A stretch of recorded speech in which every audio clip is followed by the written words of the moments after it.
Welcome to the Rue Papers.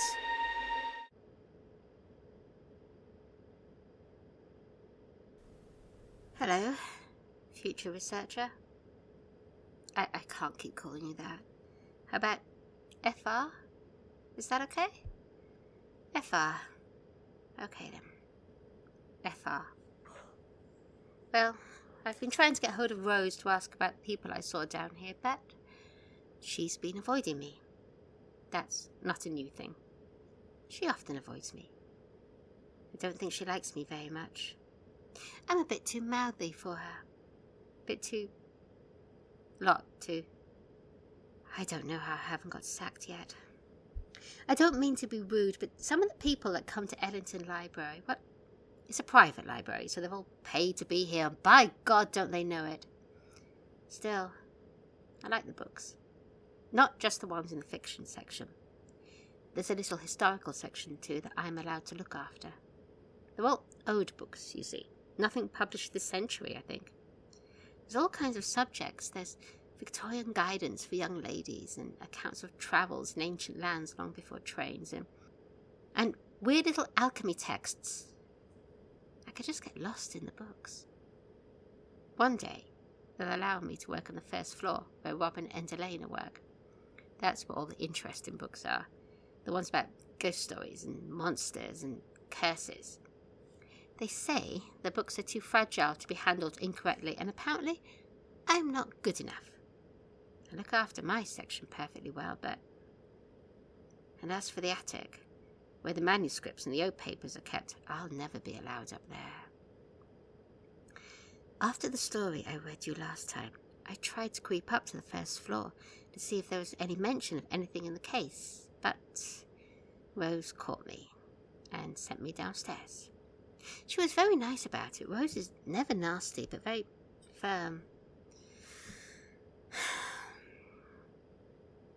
Maybe this work in the basement is the first step of getting up there? Or maybe I am the only one unimportant enough to be left alone in the basement all day, every day. Sorry, FR. I'm just a bit down today. Spending entire days in a damp basement will do that to you. Anyway, today's stories is... Hang on a sec.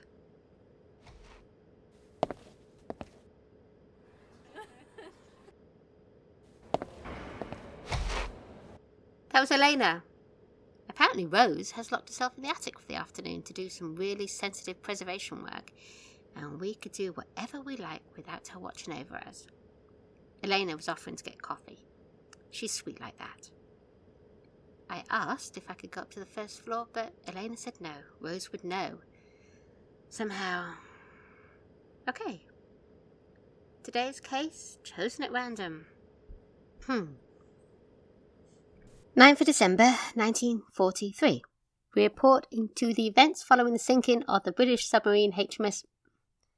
It's blanked out, and there is a note saying all names have been censored. Report by Mary McGowan. Finally, a woman! On the 12th of September 1943, the submarine Blank was sank with all hands. Due to the sensitive nature of its mission, no distress call was made for many hours, and when it was made, it took several more hours for rescue ships to reach the site. No one was rescued. The submarine was recovered and towed back to port. Everyone on board was dead. At the supposed time of the sinking, several families of those on board noticed seeing apparitions of those that had died before they were aware of the deaths. On the 13th of September, Mrs. Blank saw her husband walk through the front door and sit down at the kitchen table. It was only when she spoke to him that he faded away. The children of Captain Blank swear that he appeared in the garden and played with them for a full half-hour before walking away into the woods. Waiting, Blank's mother saw him appear at her bedroom door and wish her good night. When she followed him into the corridor, there was no one there. A common theme amongst all these sightings is how unafraid those that reported those incidents were. They felt that their loved ones had come to say a final goodbye, and they were touched and moved. It may be noted that farewell sightings at the time of death have become a common theme in this war. It is a comfort. However, The Smith family, the name is common enough, it doesn't need censoring, had an entirely different experience. Jesus Christ, Jack, this is a bad one. Well, that's a new tone. I like this, Mary. I wonder who Jack is. I found some websites online that followed psychic investigators, not the cases, just who did what, sort of catalogue. Goes way back, talks about Fodor Nandor and Houdini. Funny, really. This site didn't seem to exist when I first searched Rue. It's a really old one. I can tell by the style. Maybe it went offline and then came back. Bit dull, but everyone has a special interest of their own, don't they? Jack. Rue. Oh! Jacqueline! Jacqueline Bartlett, head of Rue, 1938 to 1950. World War II. And then there for the end. I wonder what happened to her. Okay, back to the case. Rayton Smith was not a man beloved by his family, it's safe to say. He had a wife and 3 daughters, and each one, I bet, were relieved when the telegram arrived to say he was dead.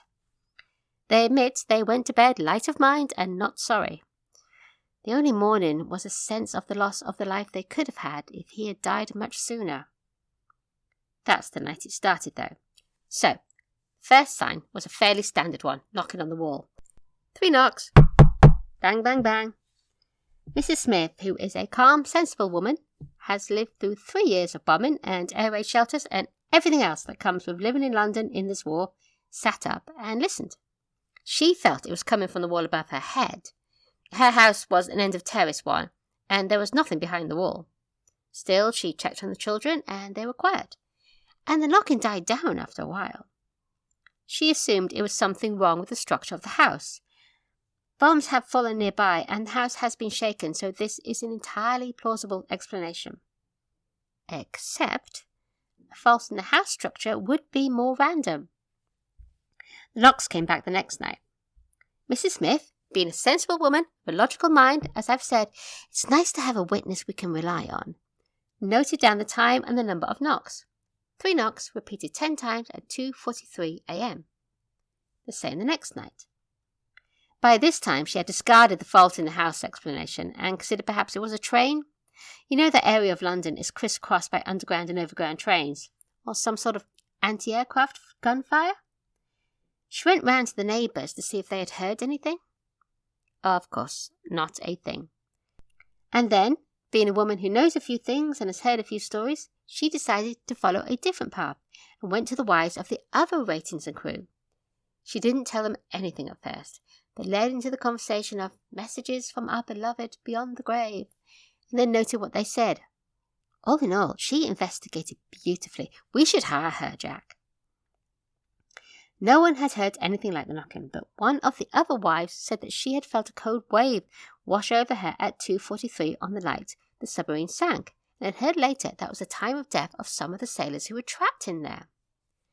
Mrs. Smith went home convinced that what she heard was the knocking from her husband, and I would have come to the same conclusion. She thought she had got away from him, and here he was, still disturbing her sleep. Mrs. Smith had no relatives to stay with, and moving home in a city already devastated by bombing was difficult. She is a brave woman, and decided she could bear a bit of knocking. However, the next night was when it got bad. The knocking started and continued, banging the wall so hard a picture was shaken off the wall. The girls came running into the room screaming. They heard the knocking too. It kept on for an hour. The next night, there was no knocking. But Mrs. Smith's bedsheets were rolled up and twisted around her throat, and she struggled to free herself. The night after, the knocking was back again, and more. In the corner of her room was a dark shadow, impenetrable by her torchlight. It was between her and the door. She stayed there, staring into the darkness, unable to flee, until daylight came and the shadow faded. On the wall was 4 sharp scratches through the wallpaper. Mrs. Smith says that Rating Smith always hated to be ignored, and his worst temper tantrums happened when he felt that no one was listening to him. She believed that was what was happening this time, so she called in a medium. It's okay. She had the sense to pick a real one. Remember Edwina? The one who always says you can't get decent coffee in London? Always wears that ghastly green tweed and has a laugh like a foghorn, like a whole bank of foghorns. Calls everyone darling because she can't remember their names. Absolutely knows what she's doing. I can just hear you saying this isn't proper report language. Don't care. Makes it more fun for any future researcher. Hey. So, Edwina set up a séance. You know what it looks like, so I shan't describe it. All of them sat around the kitchen table. Middle of the day, you know how Edwina insists on blazing sunlight. And me. Edwina asked me along for moral support, and because she had a feeling about this one, she said, "You know we've worked together well in the past." So there we all sat in a circle. Mrs. Smith, the girls, Edwina, and me, holding hands. Mrs. Smith looking resolute but very thin, the oldest girl worried, the middle girl biting her lip so hard it bled, and the little 5-year-old. She should not have been there, but Mrs. Smith insisted it be the whole family. He never liked anyone not being there, she said. Edwina did the whole "is anyone there" bit, and no one came through. We were there ages, just looking at each other, whilst Edwina offered herself as a mouthpiece and said he could use her voice to speak his grievance and say his final goodbye. "Use me," she kept saying, and still nothing came through. This went on for about an hour. And then, just as Mrs. Smith started to offer us all a cup of tea, an electric shock ran through all our hands, and we all convulsively gripped each other. Then the voice came. Not through Edwina. Oh, Jack, it was the little girl. Sweetest little voice, and she said the most vile things. He, Mr. Smith, used her voice to tell us all that we had left him to drown. The whole damn world had. It wasn't fair. He was doing his duty. He deserved a life, and he was damn well going to get one. He wasn't going to stop. Then he said, "I am in the Blue Lands, and I know there is a way through." The Blue Lands, Jack. It's still there. He said he was in the Blue Lands, and then the room started to darken. Noon on a bright day, and the shadows became thick and started to grow from the wall. There was a vile smell of damp and rot. We couldn't let go of each other's hands. I tried to prise my fingers away, but they just clamped down even further. And the little girl chanting, "I'm fucking coming, and you'll be fucking sorry." The shadows started to wrap around this child, this tiny child. And I saw tendrils reach out and wrap around her. Her mother lunged at her, but was thrown back by the darkness like she'd been hit by the electric shock. At that moment, all our hands were freed. I tried throwing water at it. I don't know why, it was an instinct, and I saw it melt through the shadows and soak the child. And all the time she was chanting in that awful little girl, old man voice, "I'm coming back." And then, oh Jack, this was awful. It was as if part of the smoke became solid and tried to go down her throat. I screamed at Edwina to make it stop, and bless her, she stood up and shouted back, "Your time is done. You have no place here," and said that over and over again. The two sisters grabbed the little girl and hung on as tight as they could, trying to pull her away, and then the man's voice shouted, "It's not fair! Why not?" The little girl somehow twisted away and ran screaming to her mother. The shadows faltered and slipped away. The light came back. I looked at Edwina. "It wasn't me," she whispered. "Something called him back." I don't know what could do that. I don't know how he got through in the first place. Nothing in this side was calling him, nothing that could call someone back from the Blue Lands. "That won't be it," Edwina said. "Mary here is going to give you a large sum of money to move away, and I suggest you do it today." Well, of course I did, and you know how I arranged for someone from Rue to visit, but the house was bombed that night, and both our researchers barely escaped with their lives.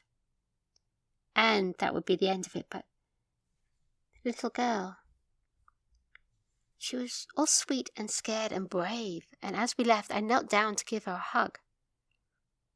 But there was a layout in the hall, 2 mirrors facing each other, and I could see her eyes reflected in the mirror behind me.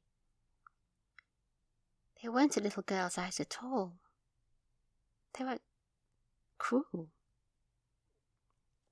I don't know if Rayton Smith got through from the Blue Lands, but I think something did. We need to keep an eye on her, Jack.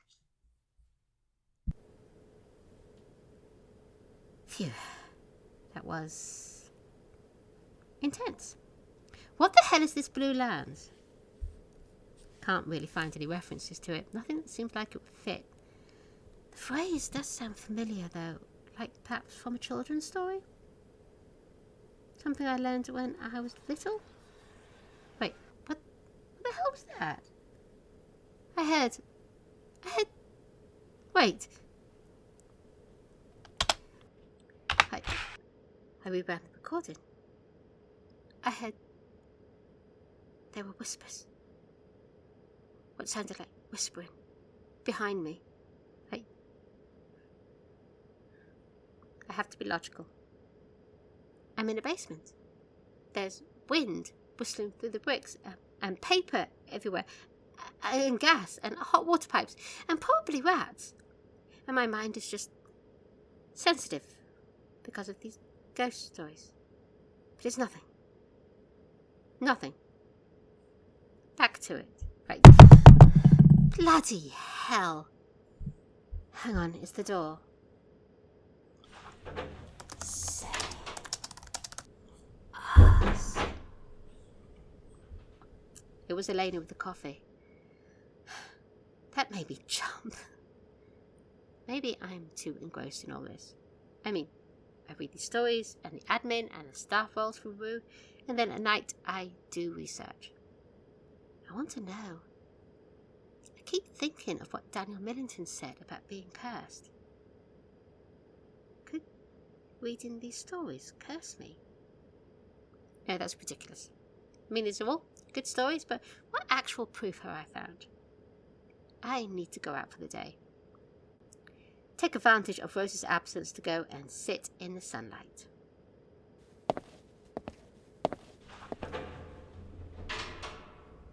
Can help us. You can save us. Be you. Damn. Forgot to switch off. Time to forget all this and have a rest.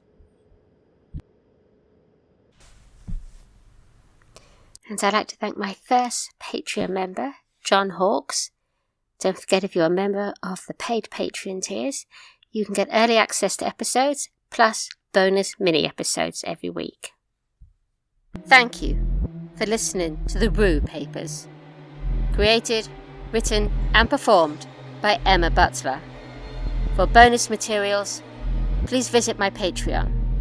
And don't forget, listeners, some stories should never be read.